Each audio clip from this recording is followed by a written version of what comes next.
Muy buenas noches, estamos nuevamente en este especial de Confidencias a la Carta con la maestra Blanca Álvarez Caballero y en esta ocasión, en esta tercera parte de Confidencias, mi querida maestra Blanca, hoy estamos precisamente a 7 de junio del 2025 en esta tercera parte. Hoy platicaremos de pedagogía y docencia, también tocaremos la salud integral, física, mental, emocional y espiritual y cerraremos con un reflejo, con un retrato, con un cierre personalizado de tu vida, tanto en lo profesional como en lo personal. Pero para iniciar, Blanca, ¿cómo te sientes esta noche?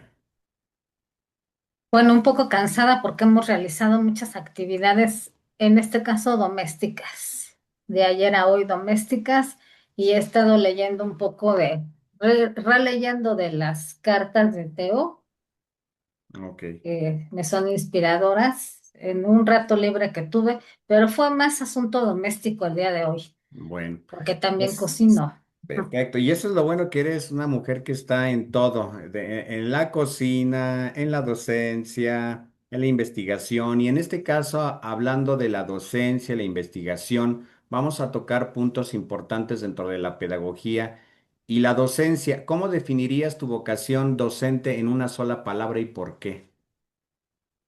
Bueno, docente es transmitir a los alumnos, asistentes cuando uno se llama instructor o facilitador, a veces se llama uno profesor, profesora, maestra, en fin, transmitir conocimientos especializados en un área científica o tecnológica o artística. Pero yo he pretendido siempre, doy clases, he dado clases desde 2001, desde que tenía 24, 25 años, 25. He pretendido que esos conocimientos sean un poco más integrales, es decir, que abarquen tanto lo científico y tecnológico como el contexto socioeconómico.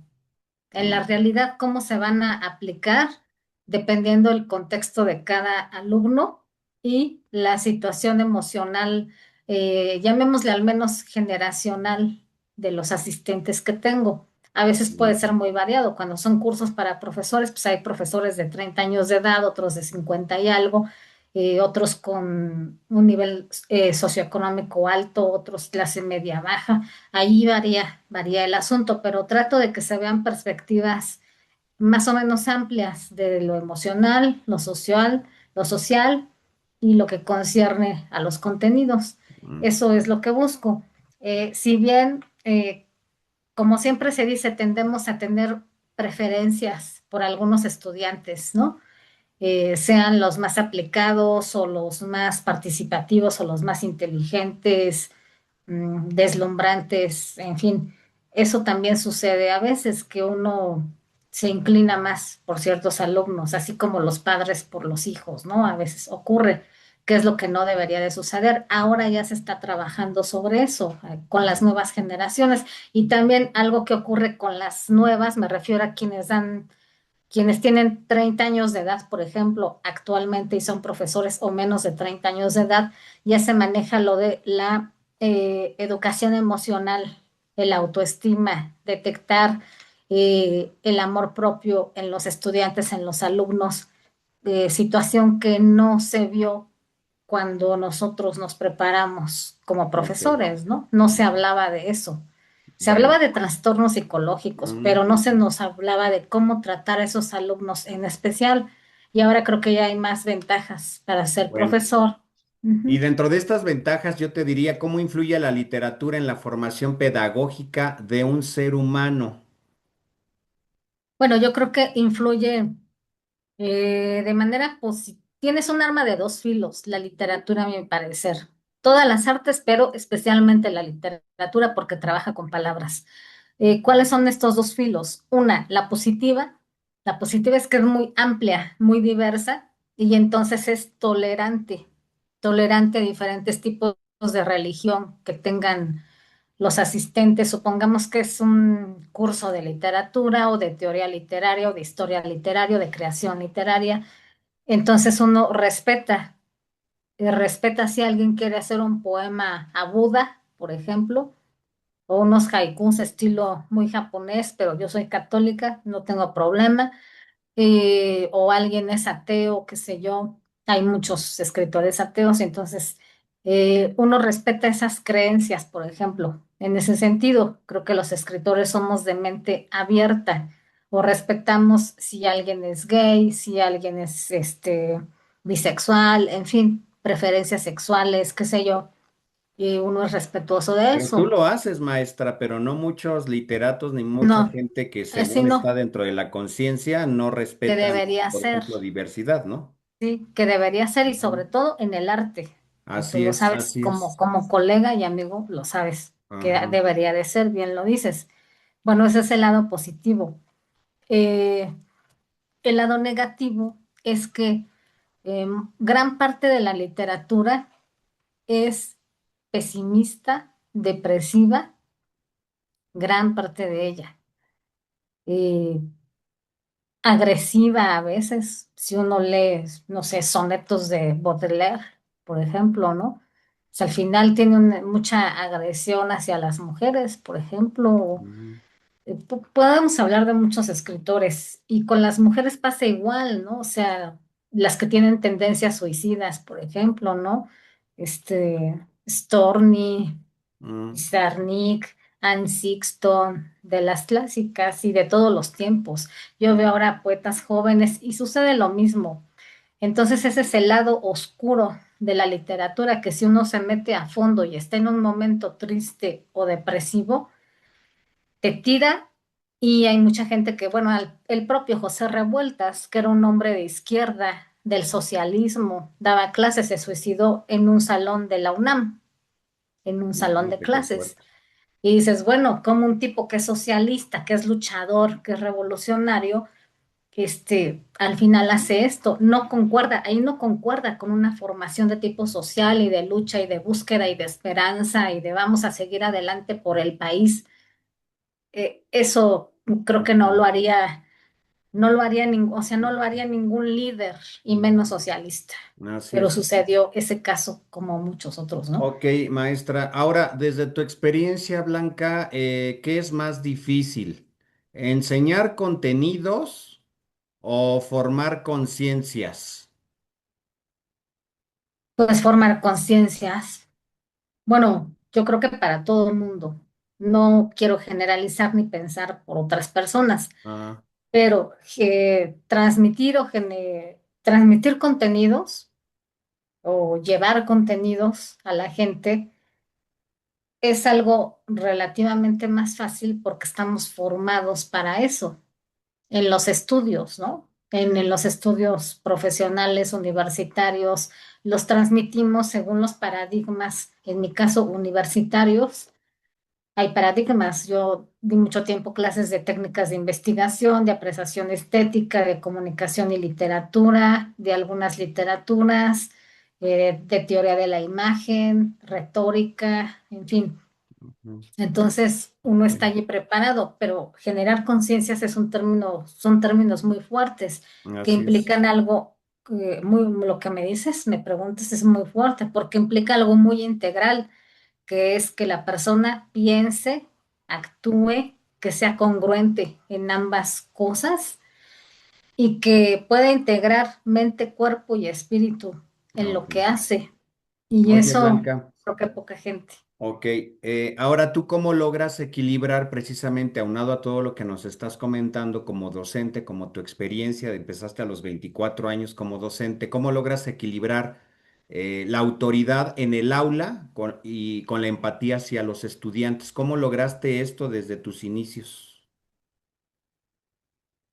Bueno, en principio con el respeto, valorar al alumno y valorar al alumno, vuelvo a decirlo, como una persona integral que tiene sentimientos, emociones, problemas como cualquier persona. Ahora ya se sabe que los chicos de 20, de 25 años andan muy desubicados, la generación Z, como se le llame, que no me gustan esas designaciones, ¿no? El millennial, el centennial, no me gusta, pero bueno, son categorías que dan características. Eh, Comienza por eso, por respetar, valorar, eh, percibir qué problemas tiene, abrir la comunicación con el alumno o la alumna, además de los contenidos.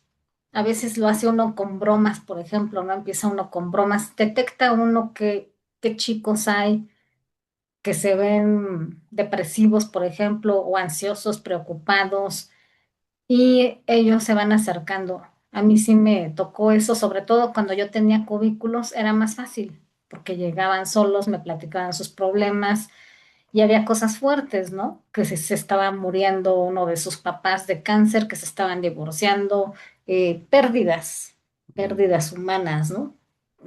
Cuestiones por ese estilo, desde que lo cortó la novia hasta esto que te digo, el cáncer, qué sé yo, cosas muy Se vuelven fuertes. psicólogos los docentes de alguna forma, porque y aquí quería yo preguntarte cómo abordas la diversidad emocional y social en tus espacios educativos, pero aquí estás mencionando algo precisamente muy importante, el hecho de tener esta comunicación asertiva con un alumno en el cubículo, en el aula, es diferente, pero la conexión como maestra es muy fuerte, te vuelves su psicólogo, su amiga.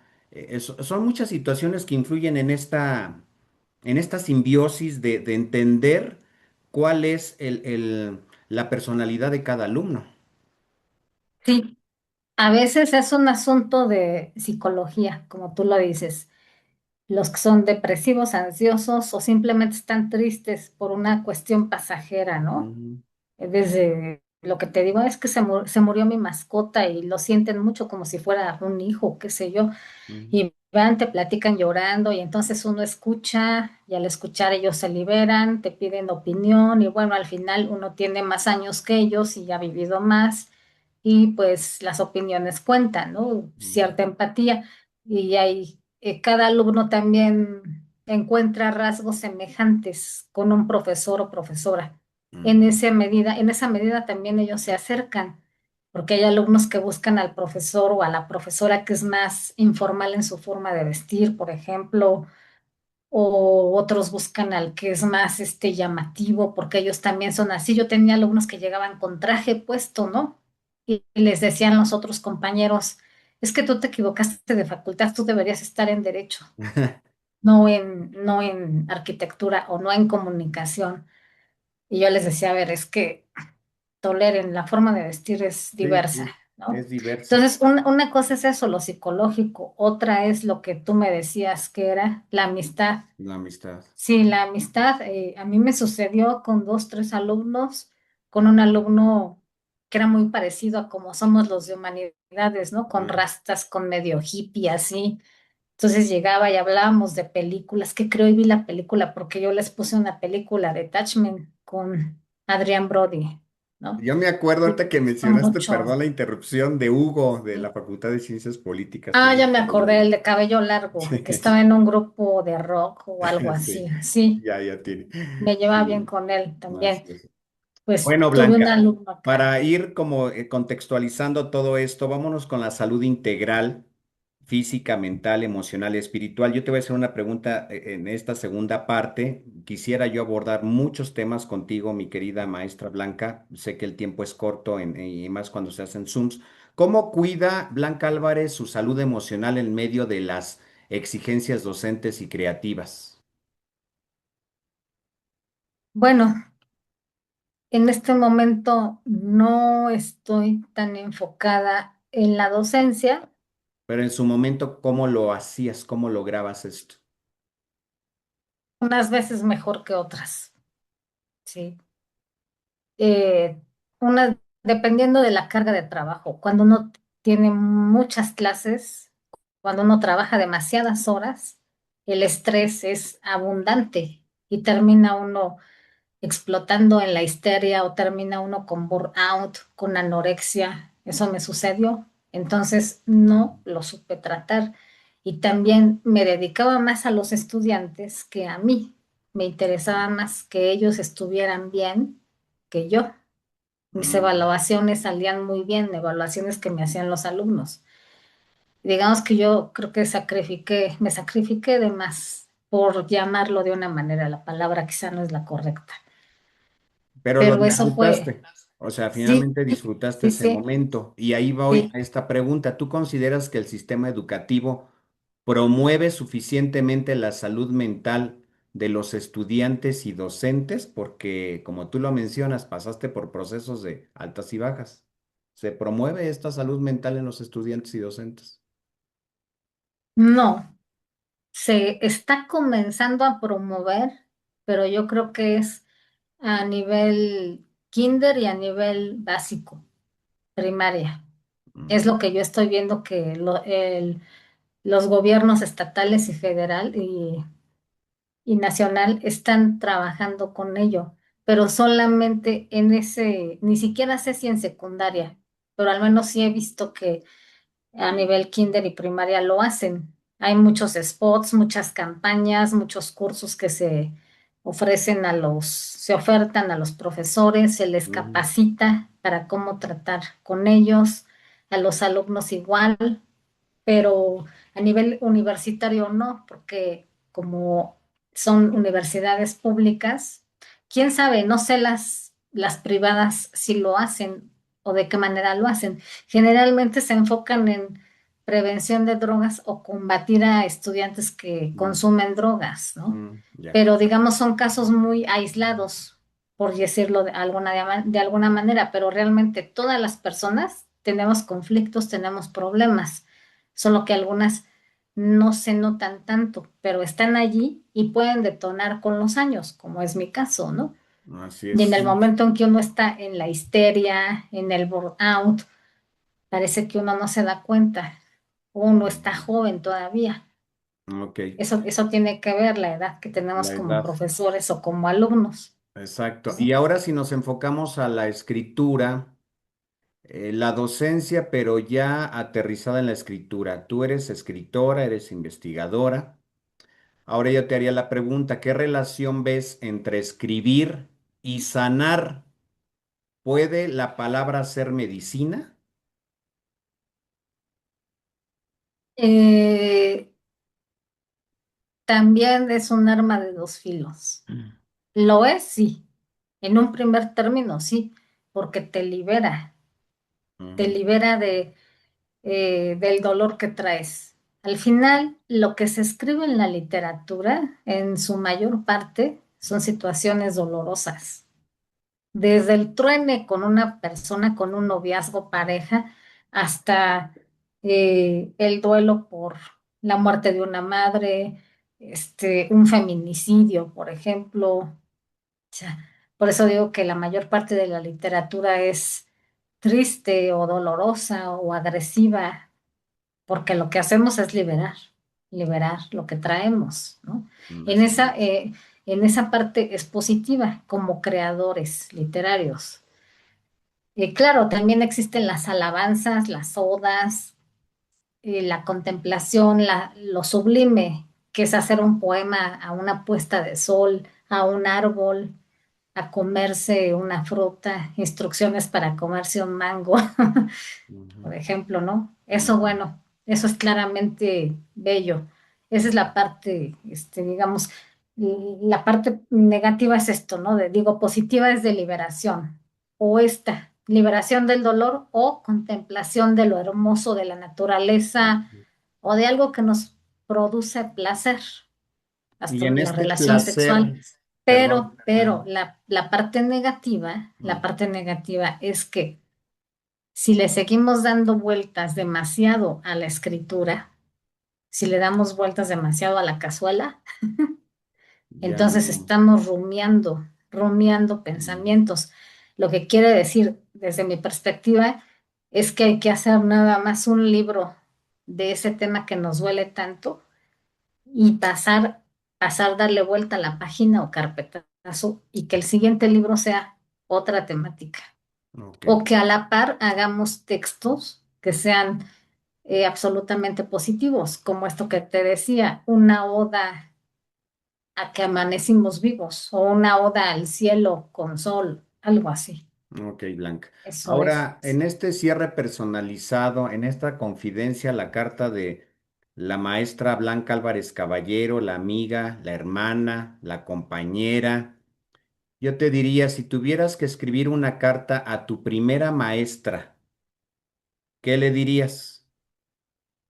Mm, Bueno, de la primera tengo poca noción porque fue la de kinder. De la que recuerdes como primera.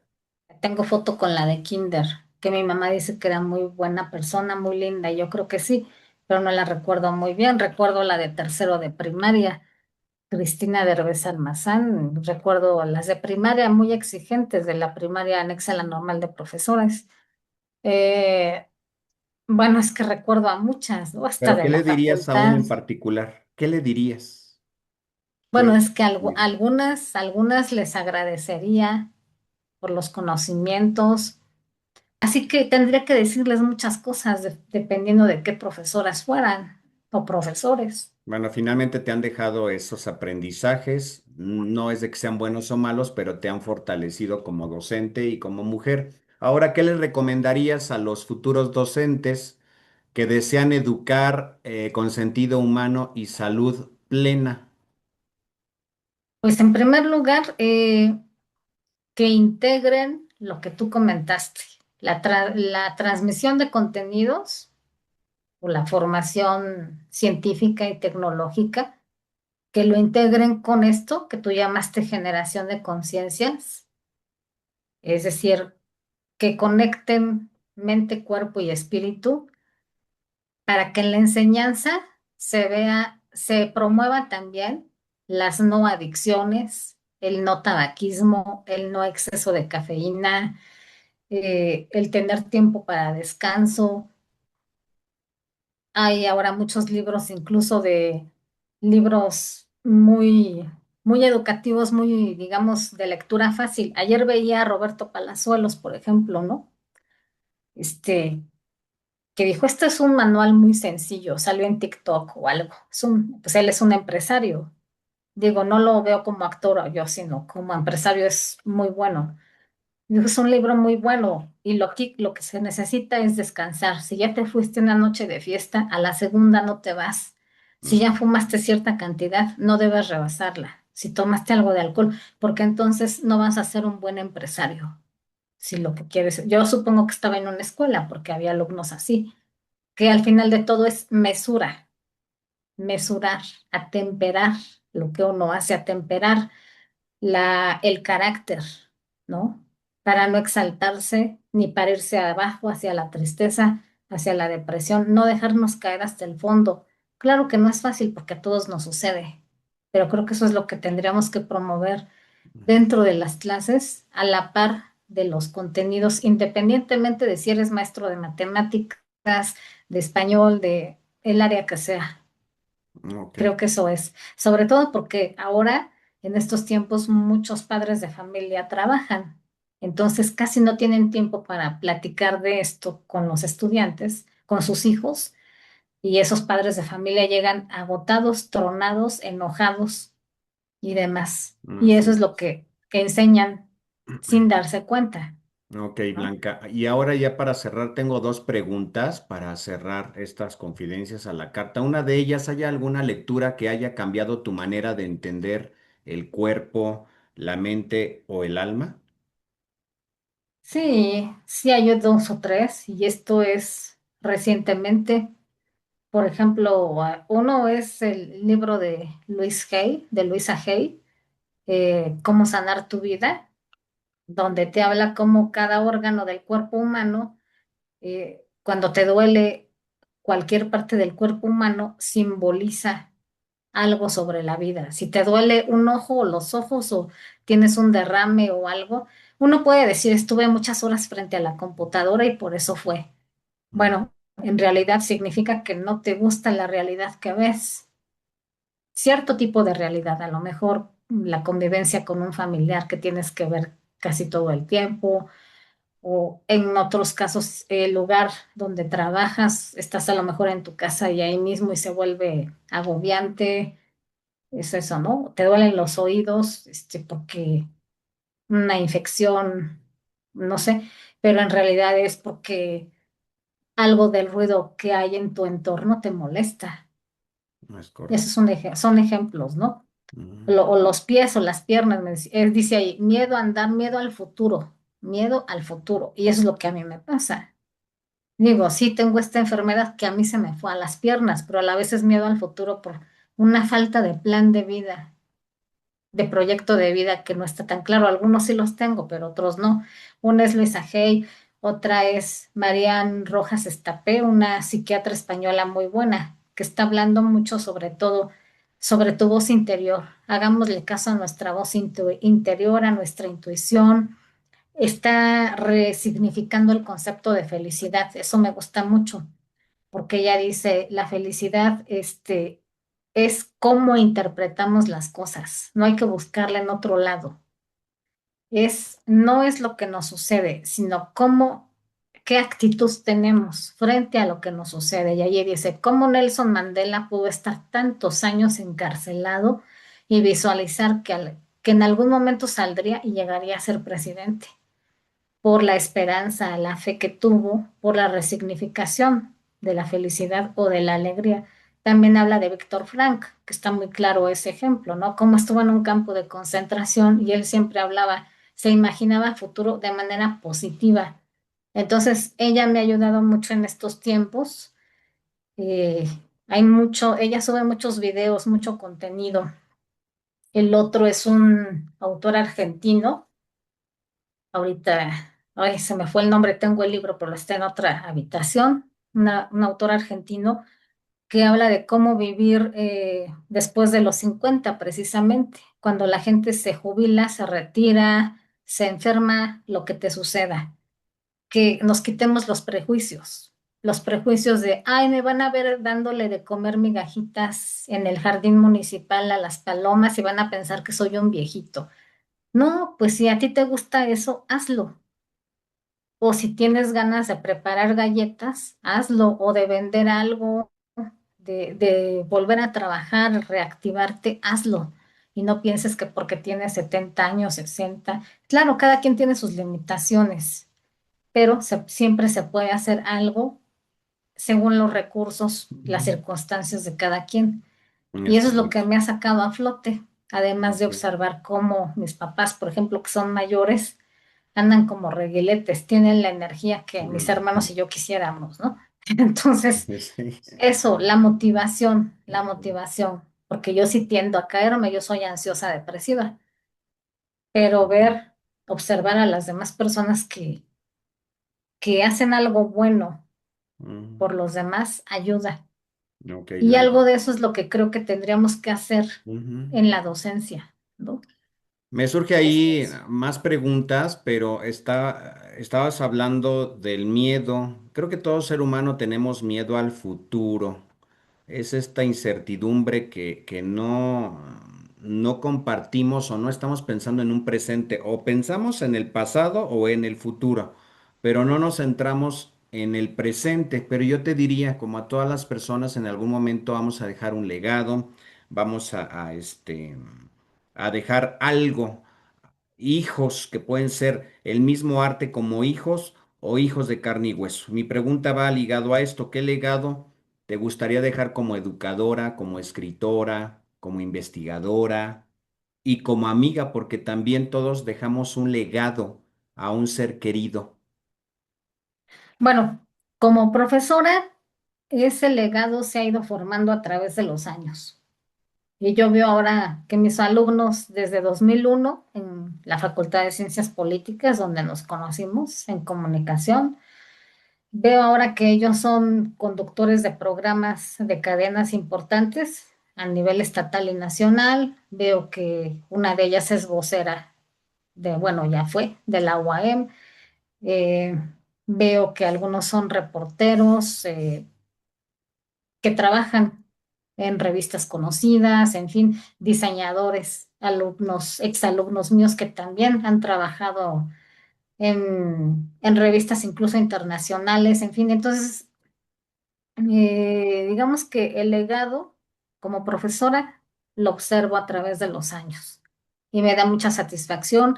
Y también cuando mis alumnos me escriben.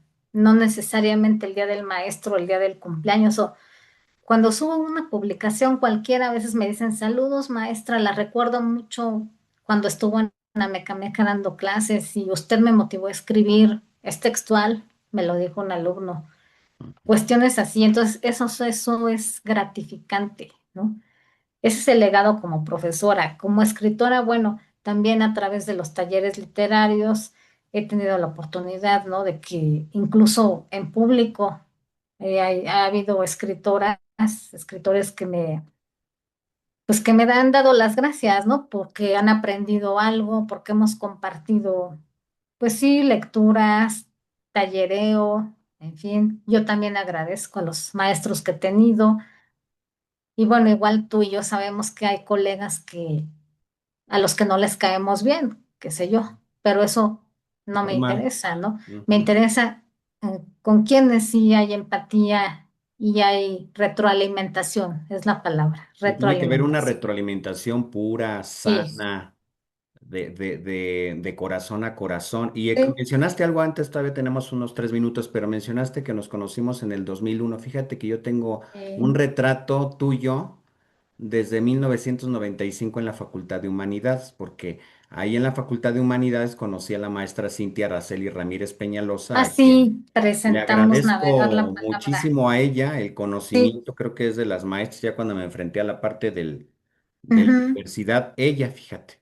Entonces, sí, para mí, eres un gran referente de la literatura mexicana, no solamente como maestra, sino también como amiga, como compañera, sí, porque tu conocimiento lo das sin esperar nada a cambio. Y eso se siente, Blanca. Y eso el público es lo que quiero que se lleven a casa, que se lleven con estas retroalimentaciones que hemos tenido de Confidencias a la Carta, porque sí. es un legado que siempre estará contigo, Blanca.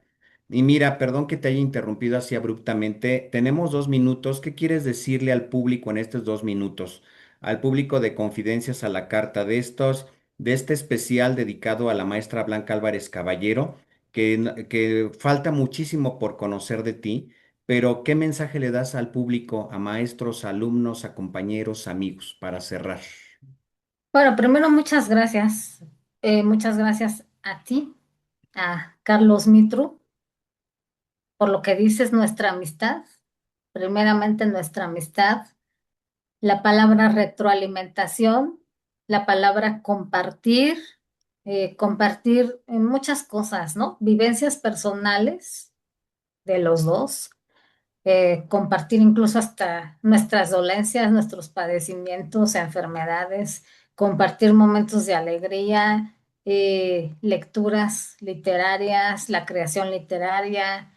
Creo que hemos compartido muchas cosas en estos más de 20 y muchos años de Sí. conocernos y entonces es una amistad que muy sólida en todos esos aspectos y pocas veces puede suceder eso, ¿no?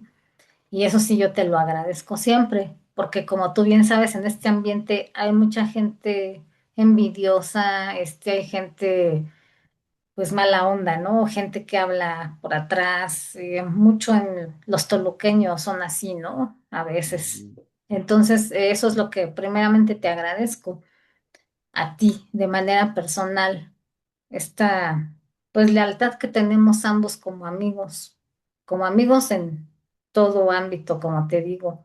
Eso es muy, muy importante y eso es lo que yo más bien me voy a llevar siempre de ti, te lo he Gracias, Blanca. comentado siempre, y porque además eres muy imparcial y también tienes el don de hacer amistades.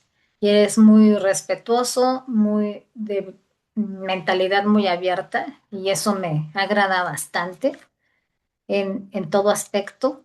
Y eso es muy importante también. Y bueno, en relación con profesores, alumnos, pues igual darles las gracias por la oportunidad que he tenido y a las autoridades correspondientes de facultades preparatorias, en fin, donde yo he trabajado en rectoría, en los talleres literarios. Agradecer esa oportunidad que se me ha dado. A veces lo he hecho mejor que otras y alumnos siempre va a haber inconformes, ¿no? Ujú. Porque los repruebas y ellos no quieren, pero es lo que merecen. Entonces, Así es. O sea, si no entran a clases, si no hacen tareas, a mí nadie me regaló nada. Eso sí lo puedo decir. A mí nadie me ha regalado nada de lo que yo he logrado. Desde estudiante, todo. Las Sí. preseas, los reconocimientos, todo ha sido trabajo, trabajo. Eso sí lo Muchas puedo decir, gracias, sí, sin amiga. Se problema. terminó el tiempo aquí, espero que no se corte, pero te agradezco infinitamente.